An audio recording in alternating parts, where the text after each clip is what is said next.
Have you ever noticed that the junk in your trunk could really be about your intention, your thoughts going into the situation that is impacting how you show up and then the results that you experience? So if this is your first time listening to a Junk in Your Trunk edition, my name is Lisa Pulliam. I am the founder and coach at Stableminded, and I help women and equestrians improve overall wellness and performance. So I'm actually sitting on the trunk in the new tack room to me. And I say it's new because if you've been following along with the journey of what Cody, my horse, and I have been through in the last couple months, we've been to multiple farms for various reasons outside of our control, like places being put up for sale. And so we landed at this place a month ago. I'm happy to report that we are back in the tack. We are riding. I had a lesson. Things are progressing well. Cody's health issues are being addressed. He's being treated for ulcers, and we are moving along.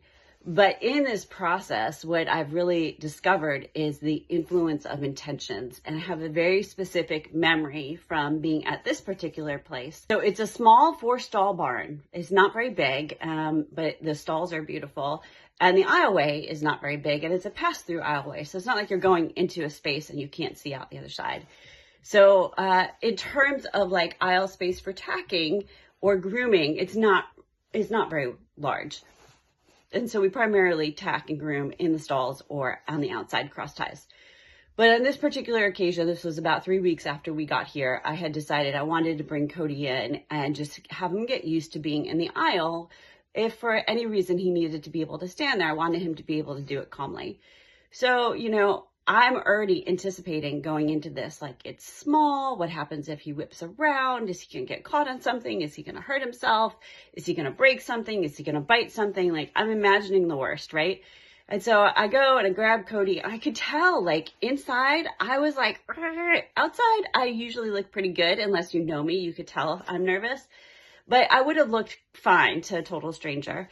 And I get Cody and I walk him in, and of course, nervous poop, he's pooping, he's anxious. I'm like, mission failed, abort, and bring him into the stall, and we both take a breath, and I'm like, okay, this is just not going to work. He's not going to be able to handle the aisle. And the old me would have just left it at that. Honestly, I would have leaned on a trainer, the owner of the facility. I would have, really felt myself incapacitated by that experience. Like, what am I going to do with this horse in this stall? Well, I went home. I thought about it. Couldn't sleep that night because I was thinking about it, which is pretty common for me.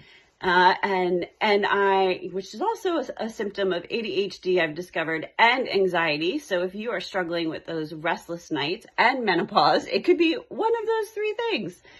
So I got myself to sleep, and the next day I decided, you know what? He's capable. I'm capable. I'm going to take it in small steps, and I'm going to breathe through every step. I'm going to find that openness in my chest and the calmness in my body. I'm going to soften my eyes and soften my gaze. I'm going to make sure I'm not holding tension in my hand or in my elbows or in my back. I'm going to make sure my breathing capacity is open, and we're going to just walk through the aisle, right? I released the expectations, and I changed my intention of we're going to walk through the aisle, and we're going to walk back out. And then we're going to walk through the aisle, and we're going to explore everything.